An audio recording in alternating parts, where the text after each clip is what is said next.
Hello students. Transistor का topic पढ़ने के बाद मतलब ट्रांजिस्टर क्या है, कितने तरीके के ट्रांजिस्टर्स होते हैं और action of transistor NPN and PNP in common base mode, ये करने के बाद आपको कैरेक्टरिस्टिक बनाना है ट्रांजिस्टर के। एक्चुअली कैरेक्टरिस्टिक किसे कहते हैं? They are the graph. Okay, और ये ग्राफ किसके बीच में बनता है? The graph between the voltage and current. अगर हम वोल्टेज एंड करंट के बीच में ग्राफ प्लॉट कर रहे हैं, व्हेन एमीटर इज अर्थ, अगर मुझे एमीटर को अर्थ करना है यानी डेफिनेटली कौन सा मोड यूज करना पड़ेगा? सीई मोड यूज करना पड़ेगा। So when emitter is earth and base is taken as input terminal, collector is taken as output. ये ध्यान रखिएगा आप, बेस को आपको इनपुट टर्मिनल के नाम से बोलना है और कलेक्टर जहां हम कलेक्ट करेंगे वहां आउटपुट टर्मिनल कहेंगे। One very important thing is this you have to do in the graph pattern. So practically you have to do in class 12। इसका प्रैक्टिकल है कैरेक्टरिस्टिक का, बट थ्योरी एग्जाम में भी इसके क्वेश्चंस आते हैं। तो सबसे पहले मैं आपको सर्किट डायग्राम एक्सप्लेन कर रही हूँ। तो सर्किट डायग्राम में आप सबसे पहले कॉमन एमीटर का जो ट्रांजिस्टर लेंगे, तो कॉमन एमीटर का मतलब सिंबॉलिक फॉर्म इस तरीके से रहेगा। आई होप क्लियर है आपको ये। और मैंने ट्रांजिस्टर NPN लिया है, NPN in common ammeter mode हो गया है ना। अब आप जानते हैं ये वाला जंक्शन कैसे रखना है मुझे? फॉरवर्ड, तो P को P से कनेक्ट करना है। But in order to calculate the current मैं एक माइक्रो एम्पियर यहाँ पे कनेक्ट करूंगी। माइक्रो एम्पियर के साथ मैं एक पैरेलल में वोल्ट मीटर भी कनेक्ट करूंगी टू कैलकुलेट द वोल्टेज। और वोल्टेज ये किसका देगा? यहाँ बेस है हमारा, ये एमीटर है, यानी ये बेस एमीटर वोल्टेज कैलकुलेट करेगा। And then through rheostat, rheostat जो वेरी करता है ना, आप ओम्स लॉ में भी रियोस्टैट देखे होंगे। थ्रू द रियोस्टैट, ये सिंबॉलिक फॉर्म है रियोस्टैट का। Through the rheostat now the terminal is connected to positive and then negative and will connected to the plug की, क्योंकि की ऑन करेंगे तो बैटरी कनेक्ट हो जाएगी। वोल्ट मीटर ये वाला वोल्टेज मेजर करेगा, तो इसे हम बेस वोल्टेज कह सकते हैं। बेस वोल्टेज का मतलब कि जो कलेक्टर और एमीटर और बेस के बीच में आपका कनेक्टेड है। माइक्रो एम्पियर करंट मेजर करने के लिए आपको याद होगा, इसमें बेस करंट जो था हमारा अंदर की तरफ जा रहा था, एरो इनवर्ट था, करेक्ट। कलेक्टर करंट जो होगा, कलेक्टर करंट आपका IE इस तरीके से मेंशन करना है आपको, उसका एरो डायरेक्शन, और इसे मुझे अर्थिंग देनी है। जैसे मैंने पहले ही कहा है, एमीटर शुड बी अर्थ। अब हमारा कलेक्टर रीजन में किसका बना हुआ है? N का बना हुआ है। तो अगेन रिवर्स बाइसिंग के लिए मुझे इसे पॉजिटिव से कनेक्ट करना है। जैसे यहाँ भी पॉजिटिव से कनेक्ट है, वैसे ही उस तरफ भी पॉजिटिव से कनेक्ट करना है थ्रू रियोस्टैट। तो यहाँ पे मुझे एक करंट मेजर करने के लिए जो है वो क्या करना पड़ेगा? एक मिली एम्पियर मैंने अटैच किया है। Then I have to connect one voltmeter to calculate the voltage, और ये वोल्टेज क्या होगा? कलेक्टर एमीटर वोल्टेज मेजर करेगा। And then through the rheostat I have to connect battery, and then battery is what? Positive, negative, क्योंकि मुझे reverse biasing देनी है। इस बात का ध्यान रखिएगा। रिवर्स बाइसिंग क्यों? क्योंकि ये जो थ्रू रियोस्टैट कनेक्ट है N से, तो रिवर्स हो जाएगी, करेक्ट। ये आपका एक प्रैक्टिकली सर्किट बन गया है to calculate the current and voltage. ये करंट एंड वोल्टेज जब आप कैलकुलेट करेंगे तभी तो ग्राफ प्लॉट कर पाएंगे ना। अब अक्रॉस दी कलेक्टर जो बैटरी लगाते हैं उसे हम VCC कहते हैं। जैसे यहाँ VBB मैंने कहा ना, बेस इनपुट टर्मिनल है, तो कलेक्टर जो है वो आउटपुट कहलाता है। So this is how you have to draw the circuit. अब हम अलग अलग कैरेक्टरिस्टिक ड्रॉ करेंगे। तो सबसे पहला कैरेक्टरिस्टिक होता है इनपुट कैरेक्टरिस्टिक। ये पहला है इनपुट। इसे डिफाइन कैसे करते हैं? देखिए, इसका डेफिनेशन कहता है कि graph between base voltage, base voltage क्या है? VBE है ना। तो graph between base voltage you have to take, यानी VBE, and the base current. Base current क्या होता है? IB होता है। कलेक्टर का डायरेक्शन आपका IC इस तरीके से है ना, जो कलेक्टर से फ्लो करेगा।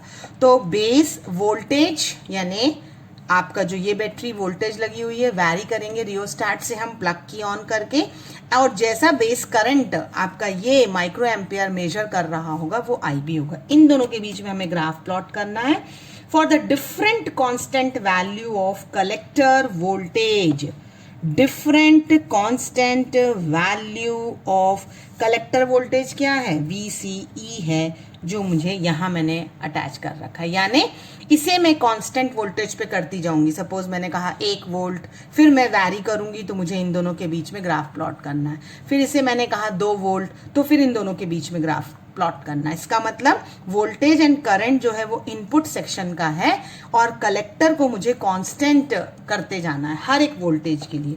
This graph is called the input characteristic graph. तो ये ग्राफ जो प्लॉट होता है वो कुछ इस तरीके का बनता है आपका। This is the nature of the graph. ये आपको प्रैक्टिकली भी बताना है।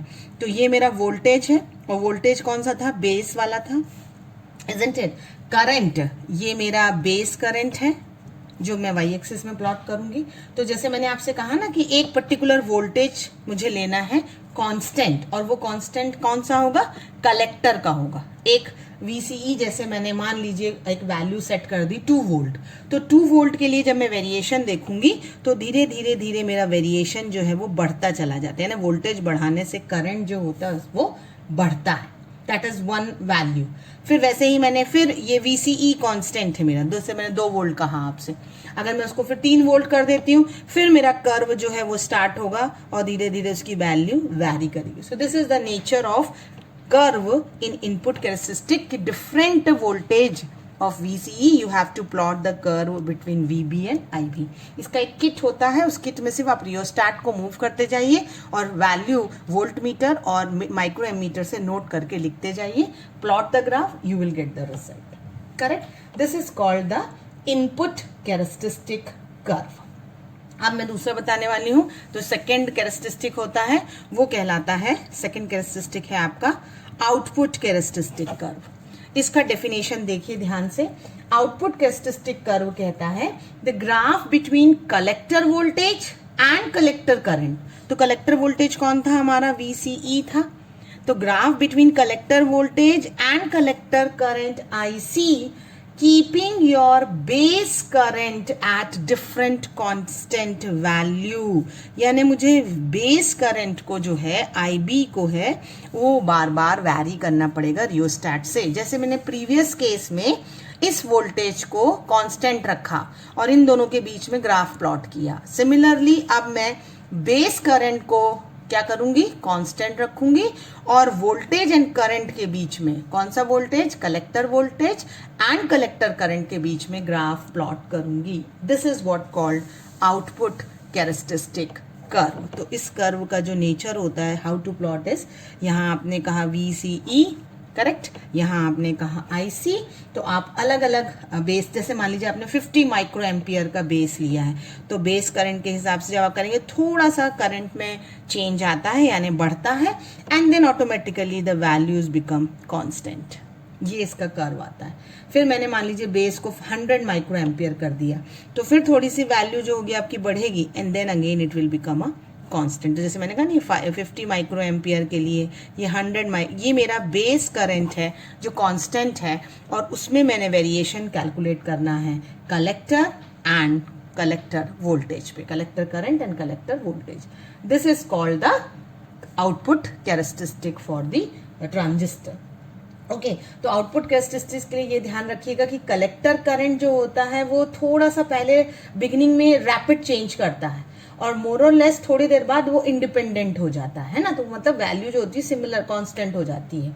और एक गिवन कलेक्टर वोल्टेज के लिए larger base current will give you the larger collector current. ये कुछ पॉइंट ध्यान रखना है आपको कि एक पर्टिकुलर गिवन कलेक्टर वोल्टेज के लिए larger base current will give you the larger collector current.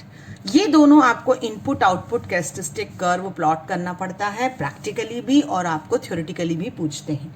जो थर्ड है ट्रांसफर कैरेक्टरिस्टिक, वो ट्रांसफर कैरेक्टरिस्टिक कर्व जो है वो base current and collector current के बीच में है। जो थर्ड कैरेक्टरिस्टिक मैं आपको बता रही हूँ वो ट्रांसफर कैरेक्टरिस्टिक है। और ट्रांसफर कैरेक्टरिस्टिक करंट जो है वो बन रहा है किसके बीच में, collector current and base current के बीच में बन रहा है, keeping the collector voltage constant. इसे कांस्टेंट रखना है। एक पैरामीटर आपका जरूर है, इनपुट में पैरामीटर कौन था, कलेक्टर वोल्टेज, आउटपुट में पैरामीटर कौन है? Base current. तो ट्रांसफर में एक पैरामीटर कौन है जो कांस्टेंट है? That is collector voltage. तो ग्राफ जो है दोनों करंट के बीच में है, इसलिए इसे कैरेक्टरिस्टिक में आप बिगिनिंग इनपुट आउटपुट के कैरेक्टरिस्टिक कर्व में नहीं बोलते, क्योंकि इसमें हम दोनों करंट के बीच में ग्राफ प्लॉट कर रहे हैं और इसका जो नेचर होता है वो इस तरीके से होगा। आप एक पर्टिकुलर कांस्टेंट वैल्यू ले लीजिए, मान लीजिए 3 वोल्ट लिया मैंने, तो ये आपका कलेक्टर करंट है, ये आपका बेस करंट है। The curve will be a straight line incline to x-axis, and this is, it implies that output current varies linearly with the input current. जैसे जैसे आपका input current vary करेगा, output भी vary करता जाएगा. This is what the shown by straight line parallel to inclined to x-axis या base current axis. आप अलग अलग रीडिंग्स अलग अलग उसके लिए ग्राफ प्लॉट कर सकते हैं.